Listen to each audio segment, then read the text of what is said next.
berdosa Tuhan. Kami terbatas dalam segala sesuatu. Tidak mungkin kami mengerti firman-Mu. Kecuali kalau Tuhan menolong kami. Dalam tema kami pagi hari ini. Kesempatan yang hilang. Biar oleh kuasa Roh Kudus-Mu kami dimampukan. Supaya kami tahu bahwa Tuhan selalu memberikan kesempatan. Tetapi kemungkinan besar kami tidak menanggapi kesempatan itu dengan baik. Jauhkanlah semua penggoda pencobaan. Supaya dalam damai-Mu kami belajar firman Tuhan. Berkati setiap hati yang disiapkan untuk pemberitaan firman hari ini. Tapi juga berkati bibir mulut hamba-Mu yang berdosa ini. Biar akan menjadi saluran berkat bagi setiap orang yang memberi dirinya untuk pemberitaan firman hari ini. Jauhkan semua penggoda pencobaan Tuhan. Supaya dalam damai sejahtera-Mu kami terus belajar firman Tuhan. Kami rindu pada firman. Berfirman bagi kami Tuhan. Dalam nama Yesus, firman yang hidup itu kami berdoa. Amin. Bapak Ibu Saudara-saudara jemaat yang dikasihi dalam Tuhan Yesus. Sesuai dengan apa yang disampaikan oleh majelis jemaat Agape Kupang. Hari ini kita akan mendengarkan pemberitaan firman Tuhan di bawah tema kesempatan yang hilang. Saya ajak kita saudara-saudara untuk melihat satu bagian Alkitab. Terambil dari Injil Matius pasal 10, ayat 1 sampai ayat yang keempat. Injil Matius pasal 10, ayat 1 sampai ayat yang keempat. Yesus memanggil ke-12 rasul. Yesus memanggil ke-12 muridnya dan memberi kuasa kepada mereka untuk mengusir roh-roh jahat dan untuk melenyapkan segala penyakit dan segala kelemahan. Inilah nama ke-12 rasul itu. Pertama Simon yang disebut Petrus dan Andreas saudaranya, dan Yakobus anak Zebedeus dan Yohanes saudaranya, Filipus dan Bartolomeus, Thomas dan Matius pemungut cukai, Yakobus anak Alfeus dan Tadeus, Simon orang Selot, dan Yudas Iskariot yang mengkhianati dia. Demikian firman Tuhan. Berbahagia setiap orang yang mendengar firman, memelihara dan melakukan dalam hidup setiap hari. Haleluya. Haleluya. Haleluya. Haleluya. Salam. Saya ingin supaya kita bisa kasih salam jabat di kiri kanan kita sekarang ini. Silakan. Yang tidak kenal bisa saling kenal memang sekarang. Terima kasih. Ya nanti dilanjutkan di luar tidak apa-apa. Ini cukup. Kenapa saya mulai khotbah ini dengan minta Bapak Ibu Saudara-saudara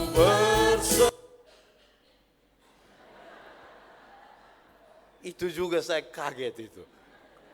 Kenapa saya mulai khotbah ini dengan minta Bapak Ibu Saudara-saudara supaya berikan salam kepada saudara di samping kiri kanan. Karena siapa tahu ini kesempatan terakhir. Siapa tahu besok atau sebentar ada apa-apa. Kita tidak tahu memang. Benar-benar tidak tahu. Apalagi tadi KW menyanyikan kita itu lagu. Kita tidak tahu.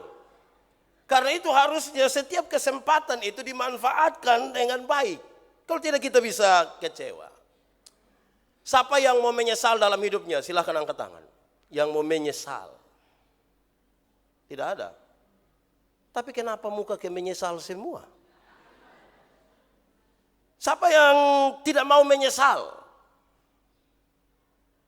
Atau siapa yang tidak tahu dia mau menyesal kok tidak?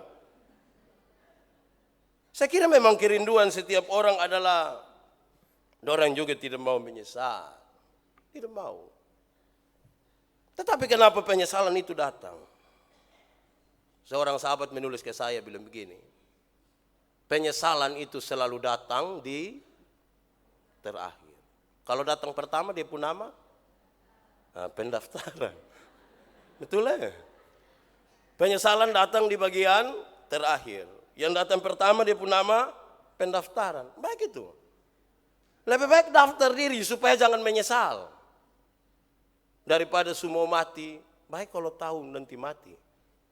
dengan cara apa dan kapan. Kalau tidak, menyesal.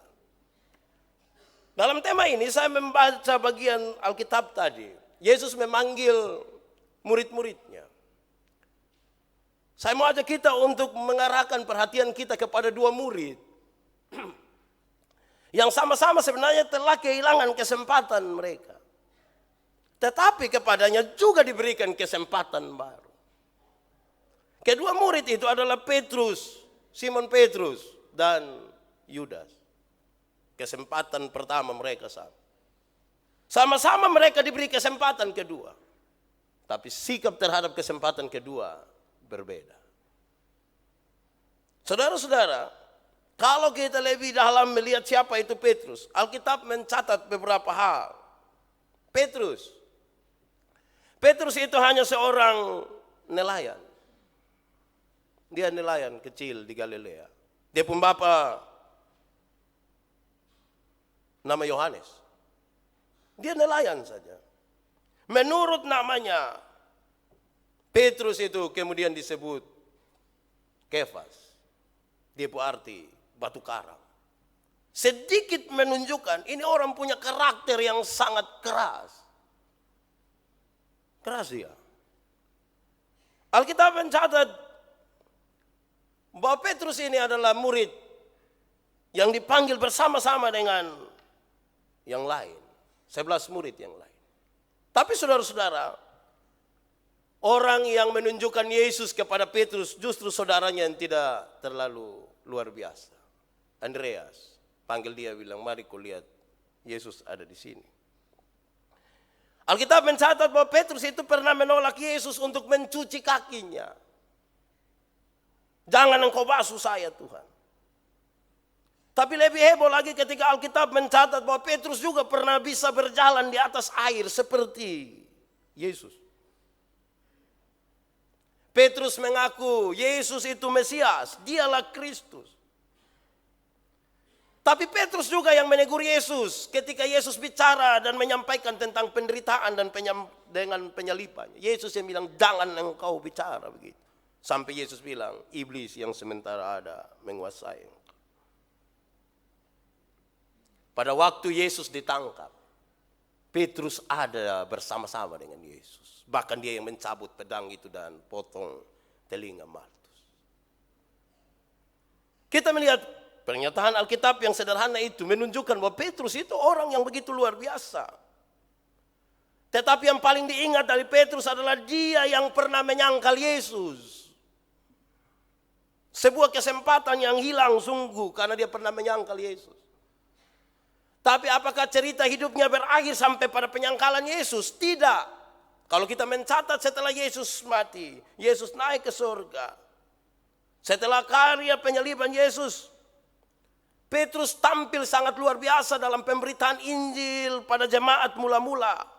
Petrus dilepaskan dari penjara secara ajaib oleh malaikat.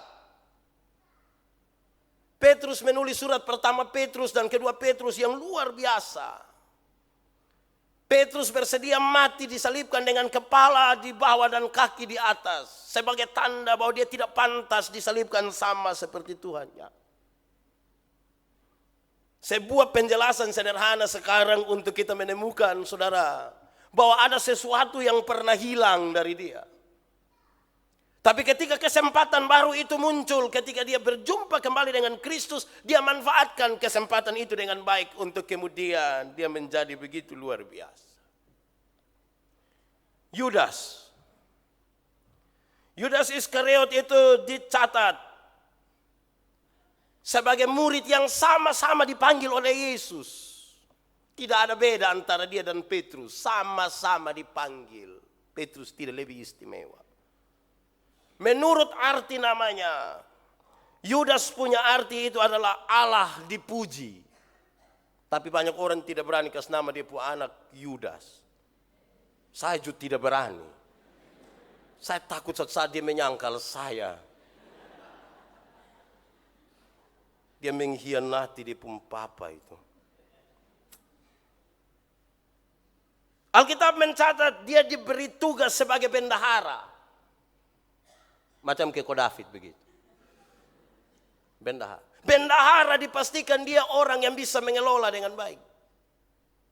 Bendahara itu dipastikan dia adalah orang yang bisa dipercaya.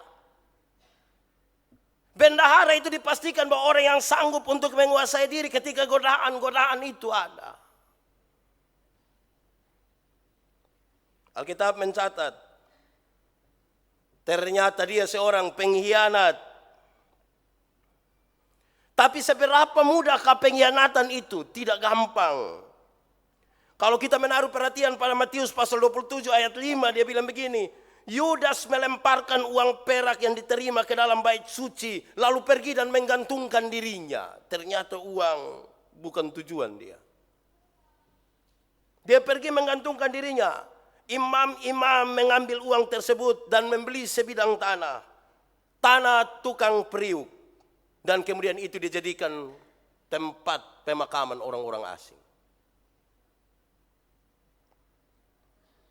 Lebih jauh itu kalau kita baca kisah para rasul 1 ayat 18. Yudas telah membeli sebidang tanah sebelum akhirnya ia jatuh tertelungkup. Dan perutnya terbelah sehingga semua isi perutnya tertumpah keluar. Tanah tersebut kemudian dinamai Hakaldama atau tanah darah. Tidak segampang itu pengkhianatan. Tetapi saudara tahu bahwa selanjutnya setelah kisah itu, bahkan teman-teman dia menulis secara baik di Alkitab, seolah-olah setiap kali Yudas disebutkan, dia dekat dengan hal-hal yang buruk sekali. Kita akan baca semua tulisan tentang Yudas dalam Alkitab, dan kita menemukan misalnya, setelah habis nama Yudas ditambah satu kalimat, yang mengkhianati dia. Setelah nama Yudas ditambahkan kalimat, yang kemudian menjadi pengkhianat. Dalam Yohanes ditulis, dialah pencuri itu.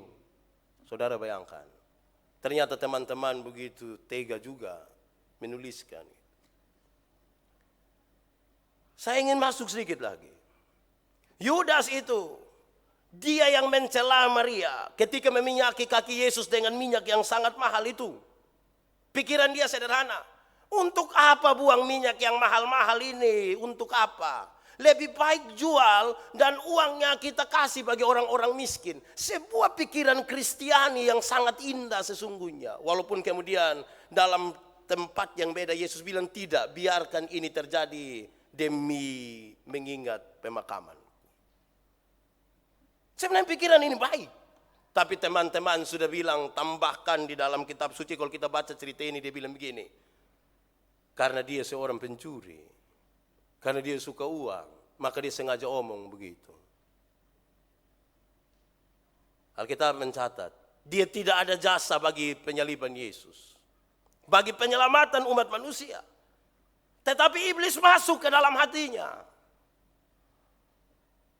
Yudas mengkhianati Yesus di Getsemani. Tempat di mana Yesus mengasingkan diri dan berdoa. Untuk siap ada di tengah-tengah penderitaan yang paling puncak untuk penyelamatan manusia. Sedikit lagi sekarang kita melihat saat-saat terakhir dari sisa hidup Yudas yang penuh dengan kengerian. Alkitab mencatat bahwa dia punya penyesalan yang begitu memilukan. Yudas bunuh diri. Tetapi dimulai dari sebuah pergumulan batin yang sangat kuat di dalam dirinya. Akhirnya, sekarang yang paling banyak orang bahas adalah keburukan-keburukannya dan bukan kebaikan-kebaikannya. Dia makin terpuruk di antara teman-teman, bahkan bagi orang-orang yang tidak kenal dia. Siapa di sini kenal Yudas? Tidak kenal. Tapi kita mengingat betul dia punya pengkhianatan kepada Yesus.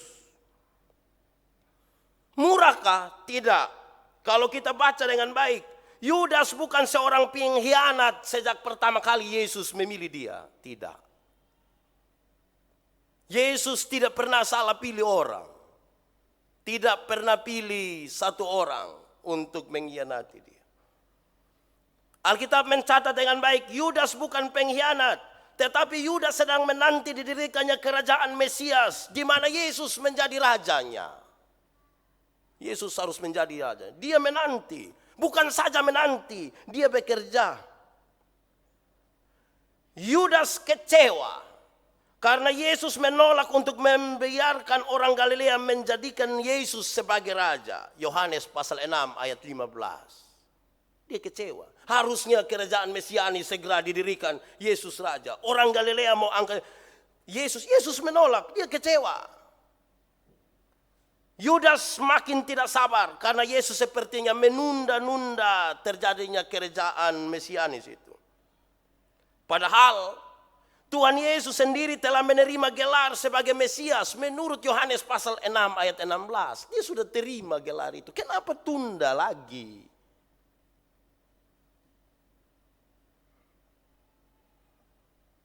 Yudas adalah orang yang juga percaya bahwa Yesus adalah Mesias. Dan Yudas sangat tahu bahwa Mesias tidak mungkin mati. Yohanes pasal 12 ayat 34. Dia tahu pasti Mesias tidak. Bahkan Alkitab mencatat bahwa di Taman Getsemani saja ketika Yesus mau ditangkap, Yudas masih tahu perkataan Yesus yang dicatat dengan baik di dalam Alkitab.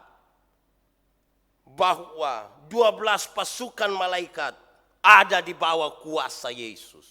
Dia masih tahu. Saudara bayangkan. Sekarang dia dan Petrus adalah sama-sama orang baik. Dalam percaya bahwa Yesus tidak pernah pilih orang.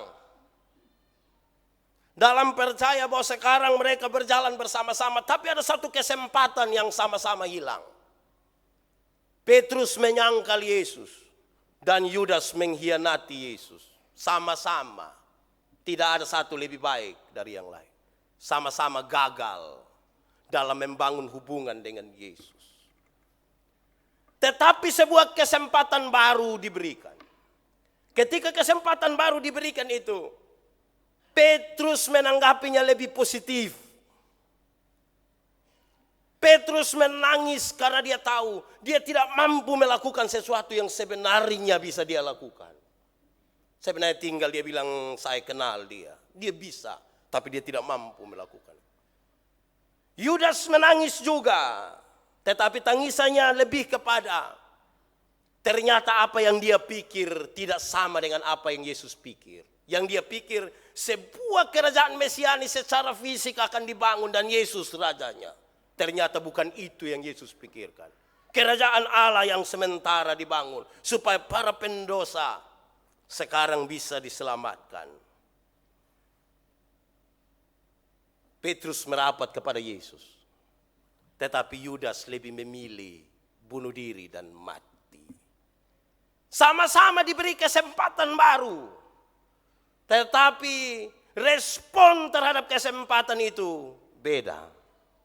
Yang satu merapat kepada Yesus, yang satu lebih memilih mengakhiri hidupnya tanpa masa depan. Masalah memang ada, tetapi kesempatan jalan bersama-sama dengan persoalan. Respon ditentukan oleh saya dan saudara. Sekarang saudara, pembacaan kita tadi, Matius pasal 10 ayat 1 sampai 4, mengantar kita untuk memahami 5 catatan serius. Yang pertama, Yesus memanggil mereka bersama-sama. Tidak ada satu kata pun yang menunjuk bahwa Yesus hanya memanggil Petrus atau orang yang lain, bukan Yudas. Yesus panggil mereka sama-sama. Catatan yang kedua, Yesus memberi kuasa yang sama kepada mereka. Baik Petrus, baik Yudas, sama kuasa diberikan. Catatan yang ketiga, dari kuasa yang Yesus berikan itu, mereka sama-sama bisa mengusir roh jahat. Petrus juga bisa, Yudas juga bisa. Tidak ada pemilahan dalam teks tadi, sama-sama. Catatan yang keempat, mereka sama-sama bisa melenyapkan segala penyakit. Petrus juga bisa, Yudas juga bisa. Catatan yang kelima, Mereka sama-sama bisa melenyapkan segala kelemahan. Petrus juga bisa, Yudas juga bisa. Sekarang saudara lihat, sama-sama punya harga yang dirusakkan oleh mereka sendiri. Tetapi respon kemudian menjadi masalah. Ternyata saudara, dari penjelasan Alkitab itu kita merenungkan kehidupan kita dan kita temukan sekarang bahwa dalam diri Petrus dan dalam diri Yudas, dalam diri saya dan dalam diri saudara, salah kita mengelola satu dua hal ini, justru respon kita bermasalah kepada Tuhan. Apa itu? Ternyata di dalam diri mereka berdua sama-sama punya potensi untuk berperilaku positif atau negatif. Di dalam diri kita ini sama-sama punya potensi berperilaku positif dan negatif. Tidak ada yang dia positif saja. Tidak ada yang dia negatif saja. Dia pun soal sekarang adalah mana lebih dominan.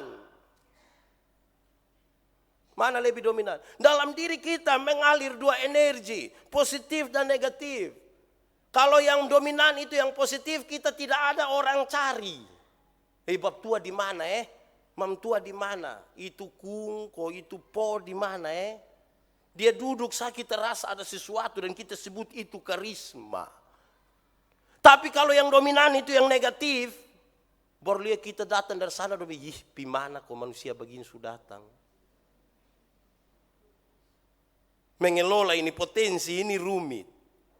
Salah mengelola, kesempatan kedua hilang. Hilang lagi. Kedua, ternyata saudara-saudara, cerita tadi mengarahkan kita untuk sadar bahwa pengaruh lingkungan itu kadang-kadang lebih kuat daripada faktor keturunan. Pengaruh lingkungan itu kuat. Ada survei mengatakan begitu. Pengaruh lingkungan lebih kuat dari faktor keturunan. Lingkungan di mana Petrus bekerja sekarang, dengan lingkungan di mana Yudas mempengaruhi mereka untuk mengambil keputusan. Hati-hati dengan lingkungan di mana saudara dan saya ada. Hati-hati. Hati-hati. Sebab pengaruh lingkungan lebih kuat dari faktor keturunan. Dia pun bapak mungkin baik-baik. Kok dia pun anak begini? Terus dia pun mama bilang, tahu ikut siapa pun keturunan. Ya memang ikut antara dua. Tapi lingkungan di mana mereka ditempatkan menjadi penting. Kalau tidak, kita tidak pernah memaknai itu secara baik. Ketiga, cerita tentang Yudas dan Petrus ini menunjukkan sekarang bahwa dalam diri mereka dan dalam diri manusia secara utuh melekat apa itu kebutuhan dan apa itu keinginan. Ingin minum itu beda dengan butuh minum. Kalau butuh minum itu artinya sudah ceke. Oh tolong air dulu. Itu butuh minum. Tapi kalau ingin minum itu bilang, weh duduk begini paling enak kopi ya. Kayak kalau hot begini paling enak air es ha. Itu ingin minum. Beda dengan butuh minum. Salah mengelola ini ingin dan butuh, kita kehilangan kesempatan. Kita kehilangan kesempatan. Kadang-kadang gara-gara kita pun keinginan nih orang bisa tidak kenal, laki bini juga tidak kenal. Anak de orang tua, anak mantu dan bap mantu, mamantu. Semua kenal dengan siapa. Hanya soal keinginan dan kebutuhan. Tetapi juga saudara, catatan tentang Petrus dan Yudas sekaligus memberi gambaran bahwa manusia termasuk saya dan saudara, sebenarnya kita adalah manusia yang rasional, tetapi juga manusia yang emosional. Rasional, pakai otak, pakai pertimbangan. Tetapi kita juga manusia yang pakai rasa, yang pakai emosi. Ini dua harus berimbang. Tetapi ingat, ada rasio yang positif, tapi ada juga rasio yang negatif terus. Tidak ada barang yang baik. Semua dia lihat-lihat dari yang jelek. Lihat orang tadi menyanyi nanti dia bilang, "Karmana, tadi kau menyanyi Karmana." Memang betul lihat su bagus. Hanya kalau su hanya itu yang tidak baik semua yang dia omong. Saudara lihat sekarang Sukarman, sekarang ke lu penampilan sedikit baik. Terus dia hanya tuh ke lebih banyak yang tidak baik, sama saja itu. Rasio. Tetapi emosi kita juga mempengaruhi. Ada emosi positif dan ada emosi negatif. Emosi yang dimaksud rasa. Rasa yang positif itu melihat orang sedih, kita juga sedih. Aduh, kenapa menangis? Beta kasih sapu tangan kok. Atau kanebo. Pilih saya. Dia mulai emosi. Dia turut sedih ketika melihat ada begitu ya. Tetapi saudara, dalam cerita tentang Petrus dan Yudas sekaligus mengarahkan saya dan saudara untuk sadar bahwa ternyata manusia termasuk mereka berdua dan saya dan saudara. Seringkali enak itu dijadikan tujuan. Siapa mau susah? Petrus berani tidak menyangkal dia susah. Yudas juga kalau tidak menjual dia susah. Kalau enak dijadikan tujuan, semua diarahkan kepada itu menjadi masalah yang serius. Sekarang saudara-saudara, mari kita lihat beberapa hal praktis. Saya mau ajak kita mulai dari saya tadi malam coba baca-baca 1-2 kalimat bijak. Saya catat 4. Kalimat bijak yang pertama tertulis bilang begini. Karunia paling berarti yang dihadiahkan Tuhan dalam hidup ini. Karunia yang paling berarti. Yang dihadiahkan Tuhan dalam hidup ini. Sesungguhnya bukan berupa barang. Bukan barang. Tetapi kesempatan. Karunia pertama. Yang begitu indah. Yang Tuhan kasih pertama kepada manusia. Sebenarnya bukan barang. Bukan warisan. Bukan apapun.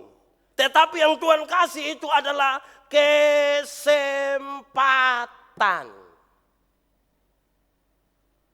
Tolong manfaatkan itu kesempatan. Sebab kalau orang tidak memanfaatkan kesempatan dengan baik, kesempatan menjadi mahal. Dan karena itu banyak yang suka cari kesempatan. Dan kalau cari kesempatan itu konotasi negatif. Angkat tangan yang suka cari kesempatan. Tuhan karuniakan kesempatan. Yang cari-cari itu yang suka itu. Itu yang dia nama cari kesempatan. Bukan barang. Kesempatan. Jadi tolong ingat. Kesempatan yang mamtua mes ada nina. Jangan racun dia, jangan apa dia. Piko membabae.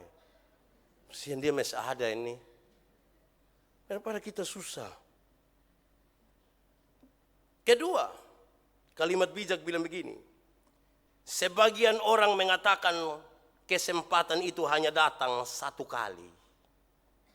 Sebagian orang mengatakan kesempatan itu hanya datang satu kali. Itu tidak benar. Itu tidak benar.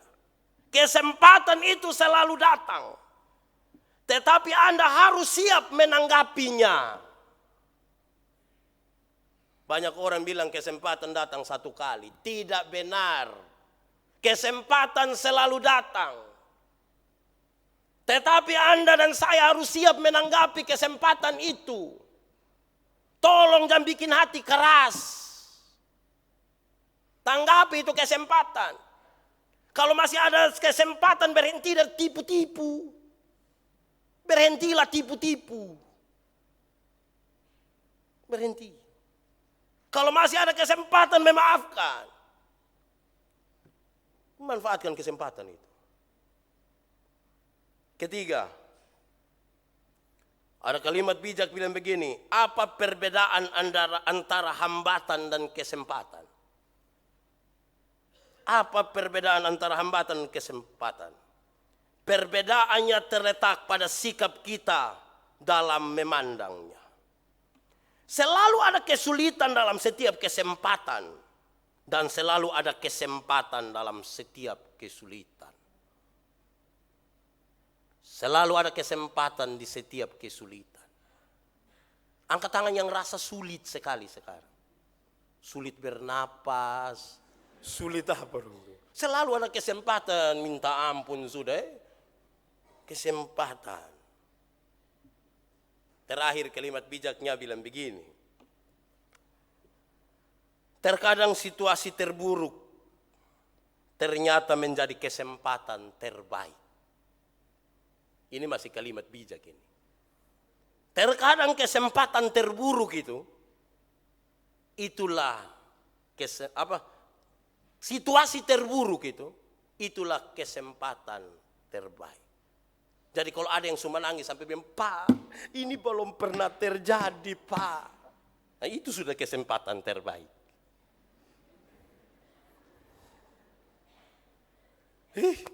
Senbis tahan lepah ini suwi. Nah, itu sudah kesempatan terbaik. Baik, saudara-saudara. Kesempatan itu selalu ada. Tidak pernah pulang. Sama dengan kasih sayang. Untuk beberapa hal ini saya ajak kita menyanyi satu lagu lama. Ini lagu sebenarnya tidak terlalu pasti, tapi baik juga untuk kita lihat bahwa ternyata kesempatan yang Tuhan kasih ada. Tapi kita ini yang cenderung untuk buat diri kita menjadi terus bermasalah. Itu lagu itu, ya anak-anak sekarang mungkin tidak tahu lagi, tapi anak dulu tuh kayak kami masih ingat. Kasih ibu kepada beta tak terhingga sepanjang masa. Bagai apa? Hanya memberi, tak harap kembali. Tapi ibu sekarang juga minta kembali.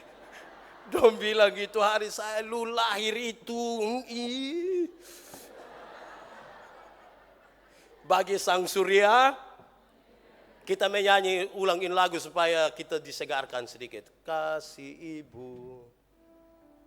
Oh ya, tunggu biar ikut Kak Edwin, ikut saya masalah.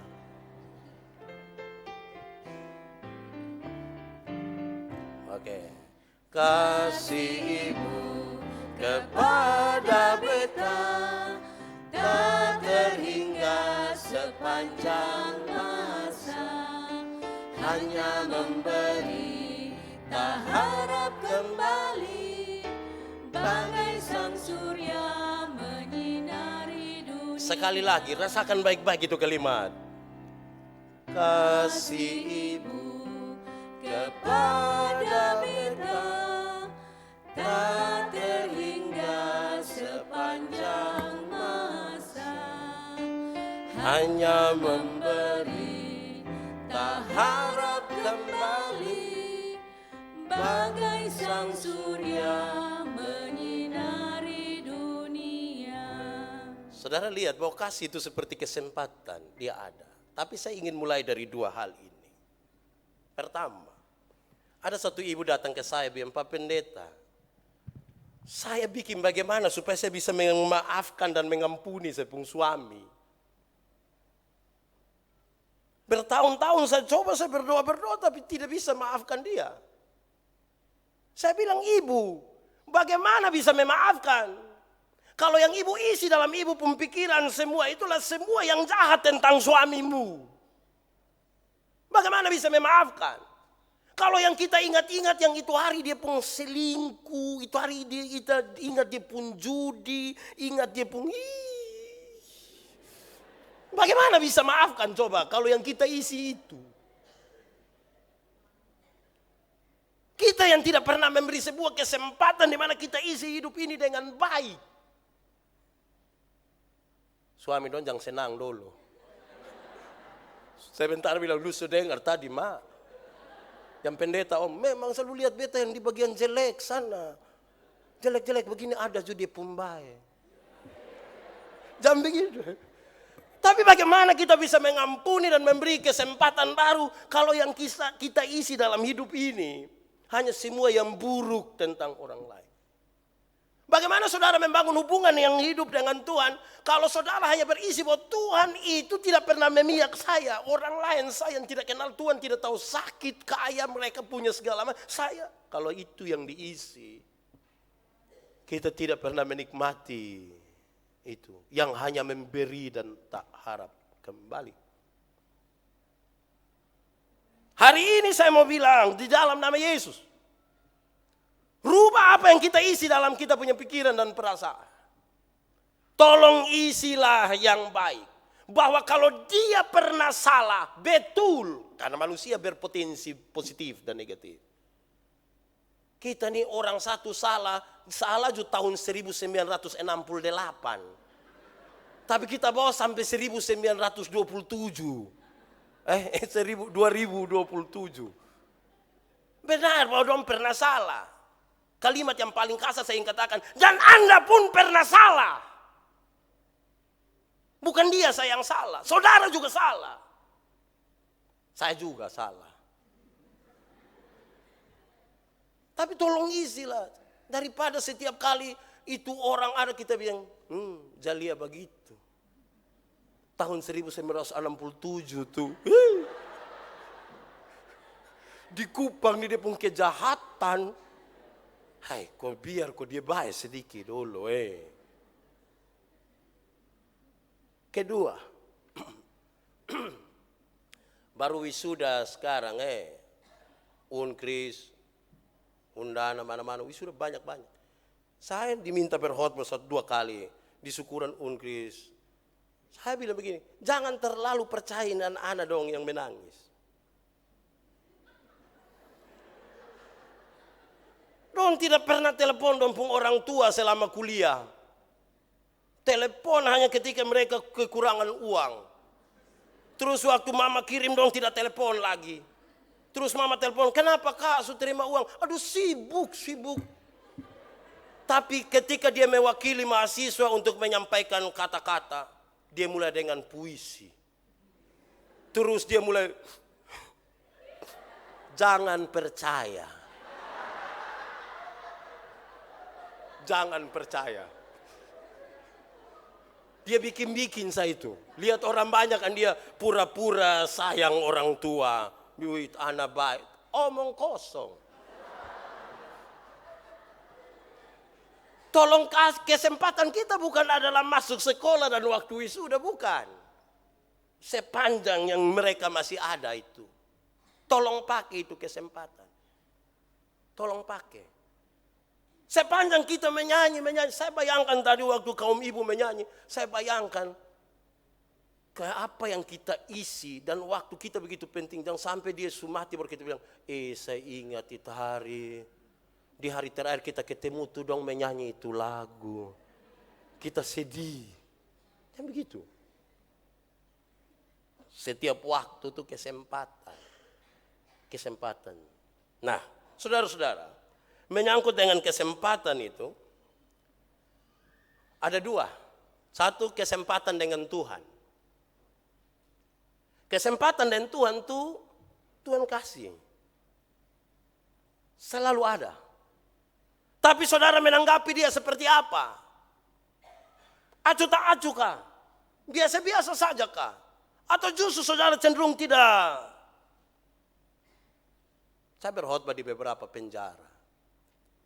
Saya bilang kepada ini orang, Tuhan tidak mau melihat saudara ada di sini. Tuhan tidak suka.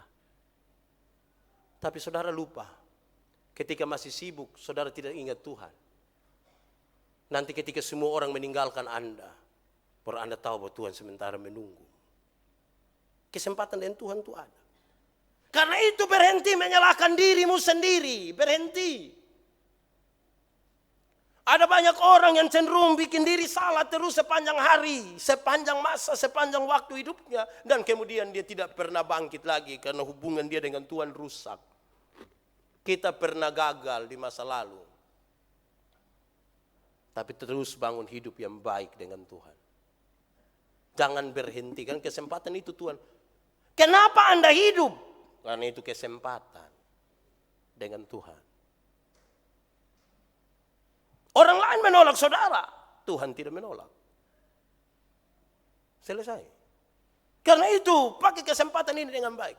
Ada kesalahan di masa lalu di mana kita tutup-tutupi. Kita rindu orang tidak tahu, tapi Tuhan tahu. Hubungan dengan Tuhan itu penting. Tadi kita menyanyi lagu pengakuan dosa. Meskipun ku saya kalau menyanyi pelan bagus. Berulang kali, tapi Tuhan kasih kesempatan. Jangan terus tuduh diri salah. Kejahatan paling besar dalam diri kita adalah selalu menyalahkan diri sendiri. Kenapa saya orang Timor Lihat itu. Nanti kau sun bikin. Kenapa saya pemuka begini? Tapi dia begitu. Kenapa saya hidung begini? Jangan kasih salah diri. Dengan Tuhan tuh bangun hidup yang lebih enak. Saudara akan menikmati sesuatu dan saudara mulai merasa Tuhan begitu penting. Saudara, Yesus bilang begini. Berbahagialah orang yang lapar dan haus akan kebenaran. Karena dia akan dipuaskan. Kenapa lapar? Yesus pakai kata lapar untuk menunjukkan bahwa lapar itu tidak ada yang perintah kita cari sendiri. Haus tidak ada yang suruh kita cari sendiri. Dan kalau kebenaran itu kita lakukan seperti lapar dan haus yang tanpa diperintah, saudara dipuaskan. Ada banyak orang tidak semangat bergereja. Ada banyak orang berdoa dulu, sekarang sudah berhenti berdoa. Dulu dong rajin ikut komisi-komisi, sekarang berhenti. Kenapa? Karena ada orang tidak puas di dalam dirinya. Kalau saudara rindu puas, lakukanlah kebenaran itu seperti lapar dan haus. Anda dipuaskan. Saudara lihat kalau orang tidak puas tuh, tidak puas apa sah? Ada sadepu hidup.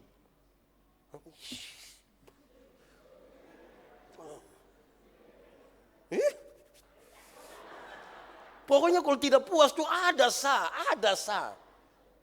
Nah kalau ada yang tidak puas tuh kelihatan. Saya tidak bisa tahu, tapi Tuhan tahu.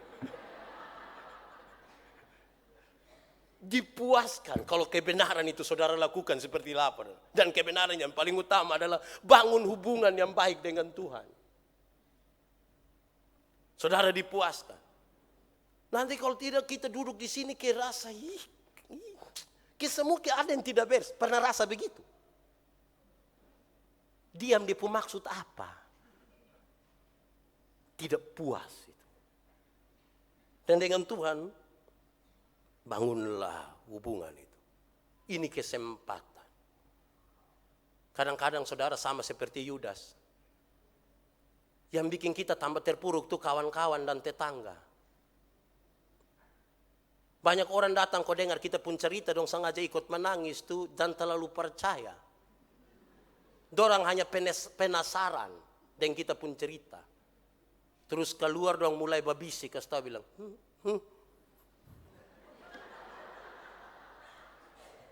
Dong penasaran, bukan dong berempati. Penasaran saya, dong kepingin. Pernah merasa begitu kok? Bahkan oleh orang-orang yang sebenarnya kita tahu bahwa kok kenapa harus lu? Sebenarnya beta tuh seni apa-apa tapi lu. Coba kalau orang lain. Tapi ini kita dua. Seperti kakak adik. Makan satu piring. Waktu retret.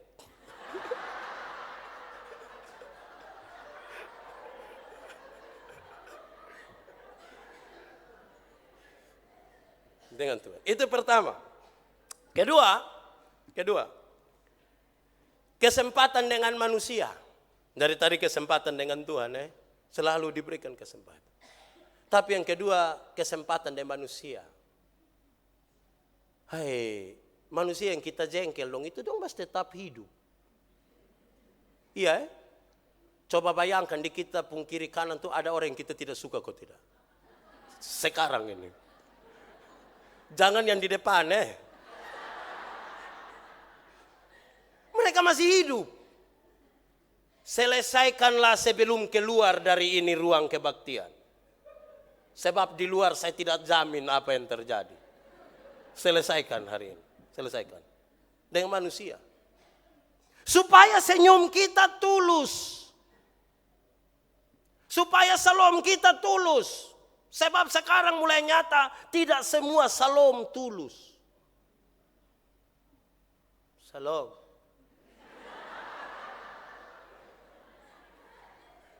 Selesaikan. Mau simpan sampai kapan coba? Mau simpan sampai kapan? Kasihan orang sumati juga kita bilang, biar dia mati, biar. Hai, kok apa yang terlalu? Kalau pendeta Yandi benci sama pendeta Antoneta, itu kan tidak mungkin. Tapi dimungkinkan saja ya. Kalau pendeta Yandi benci pendeta Antoneta, yang rugi siapa? Yang rugi siapa? Pendeta Yandi rugi. Kenapa? Setiap kali lihat ibu pemuka sepuh hati yang tidak enak. Setiap kali orang bicara tentang ibu sepuh hati tidak enak. Kesempatan ini perbaiki hubungan itu. Waktu kita melihat bilang, Ma, lebih.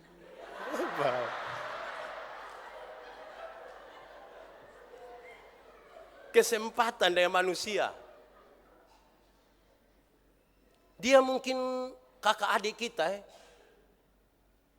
Tolong lihat kita pun kakak adik dong hubungan lah, tolong. Bayangkan jangan sampai kita ada andil dari itu. Tolong ingat tadi kalimat bijak itu. Yang Tuhan kasih pertama kali bukan harta warisan. Bukan barang. Tapi kesempatan. Lalu apa yang paling sulit? Yang paling sulit itu sederhana. Yang paling sulit adalah kita merendahkan diri. Untuk menyambut orang lain. Yang paling sulit adalah kita berkata jujur kepada orang lain. Kita ini mau kasih tahu sesuatu untuk kepentingan yang baik, susah. Susah. Contoh kalau lihat ada orang, teman, lihat kiri kanan, ada yang punya kotoran sedikit di hidung. Kita mau omong ke karmana kok Kayak bilang, tapi herannya kita bisa kasih tahu orang lain. Di dia kita tidak kasih tahu, kita kasih tahu orang lain. Kasih tahu dia, jangan kasih tahu orang lain. Iya bilang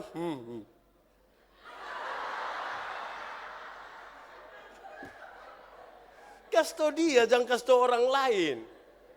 Maka rumusnya begini, bicaralah dengan, jangan bicara tentang. Bicaralah dengan Aciliani, jangan bicara tentang Aciliani. Bicaralah dengan mama mantu. Jangan bicara tentang mama mantu. Dia doa kasih mati kita. Dan dia, Ma, Po, jujur dong.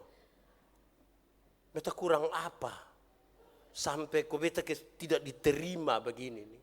Po bilang, lu kurang ajar, Sa.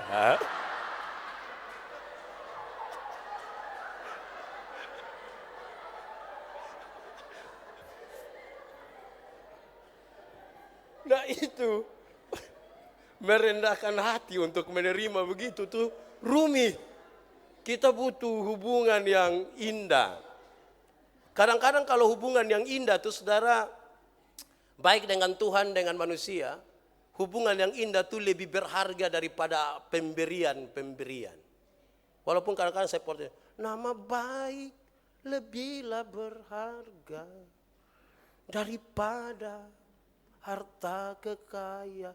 Siapa bilang? Cek ulang.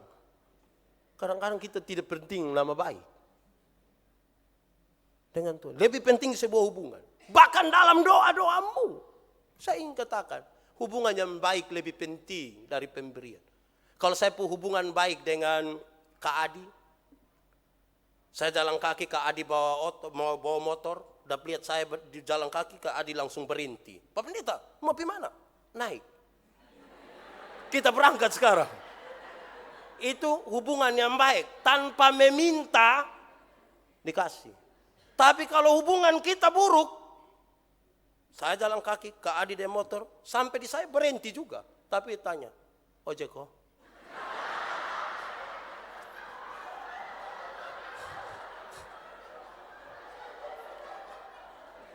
Hubungan yang baik lebih penting dari pemberian.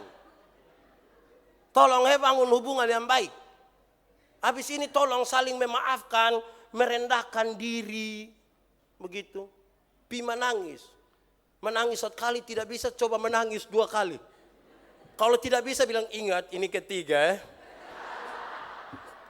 Jangan pakai baan. Masa mengalah pakai mengancam?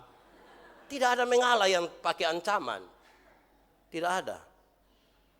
Tidak ada mengalah yang bikin takut. Kita ini suka bikin takut. Tidak. Baingau ada di sini. Baingau, siapa yang pernah ketemu baingau?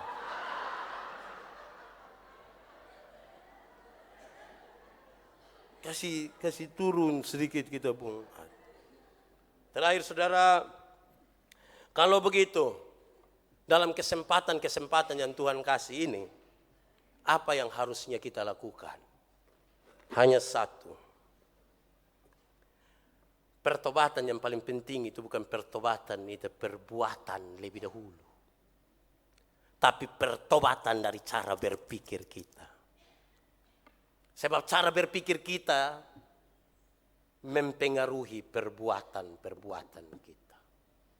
Kalau saudara hanya bertobat dari perbuatan Anda dan tidak merubah dan tidak bertobat ini cara pikir, besok ulang lagi. Pertobatan harus dimulai dari pertobatan cara berpikir. Kalau saudara rindu menyambut Yesus dengan baik, rubah dahulu cara berpikirmu tentang Yesus. Kalau saudara rindu membangun hubungan dengan Tuhan, rubah dahulu cara pandang kita tentang Tuhan. Banyak orang cari Tuhan, suka Tuhan pun barang, tidak suka dia pun Tuhan. Rubah dahulu itu, baru kita punya perilaku yang baik. Kalau saudara rindu membangun hubungan dengan saya, rubah dahulu cara berpikir saudara tentang saya. Rubah dahulu. Tapi kalau mulai datang bilang, manusia itu kan tersinggung, dasar orang udik, pedalaman, tidak tahu diri. Kalimat apa itu? Rubah dahulu cara berpikir kita, perilaku kita menyertai. Tapi kalau kita paksakan hanya mau rubah dahulu perbuatan, dan pola pikir kita masih yang sesat dan salah, beban. Sekali lagi, beban. Kita senyum kan, tapi kalau tidak dengan pikiran yang sudah diubahkan, kita akan tetap jengkel juga toh. Kita yang tak cekke. Rubah dahulu, bertobat dahulu. Dengan demikian saudara,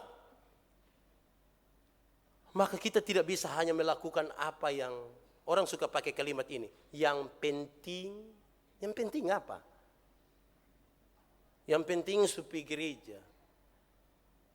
Yang penting baca di rumah. Yang penting apa? Jangan melakukan sesuatu yang penting. Pokoknya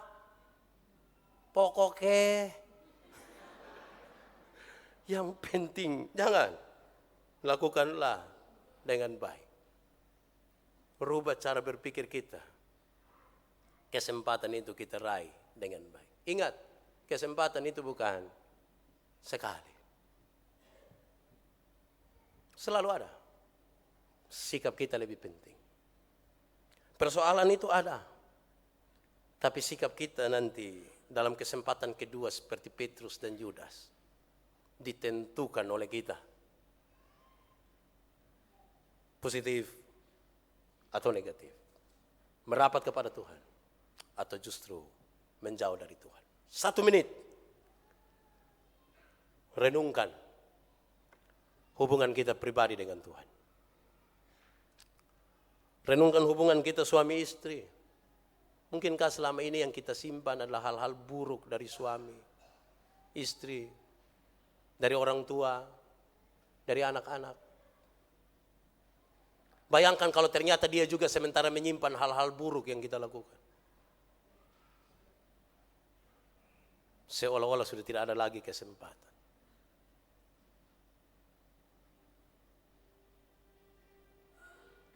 Kita tunduk kepala. Kita arahkan hati kita bagi Tuhan. Terima kasih Tuhan, Kau berikan kesempatan bagi kami. Untuk kami belajar terus menjadi sempurna. Seperti yang Tuhan mau. Kami rindu menanggapi apa yang Kau mau Tuhan. Untuk hubungan kami dengan Tuhan.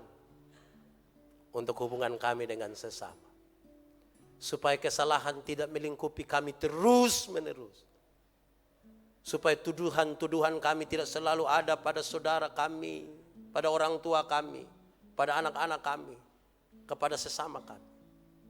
Tetapi hidup kami diubahkan dari pikiran yang berubah.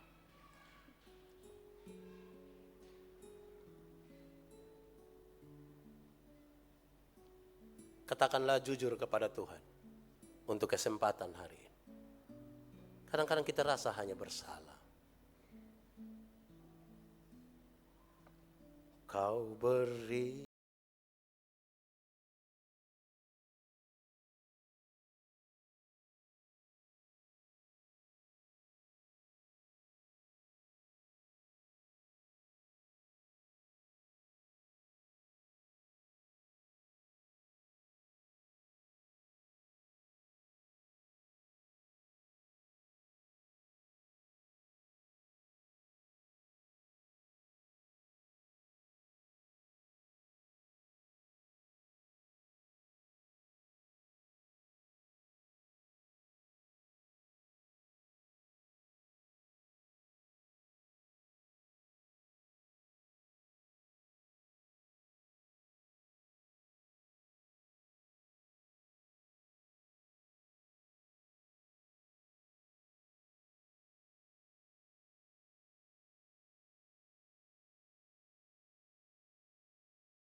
sempurna seperti-Mu.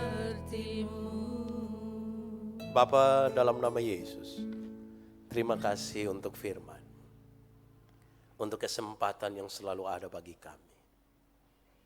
Ubahkan kami Tuhan, rubah cara berpikir kami, supaya mempengaruhi perbuatan dan perilaku kami, untuk menanggapi kesempatan dari Tuhan, dan untuk menanggapi kesempatan bersama saudara, kakak adik, teman, orang tua, anak-anak, menantu, mertua, dan siapapun yang kami jumpai. Ampuni kami Tuhan.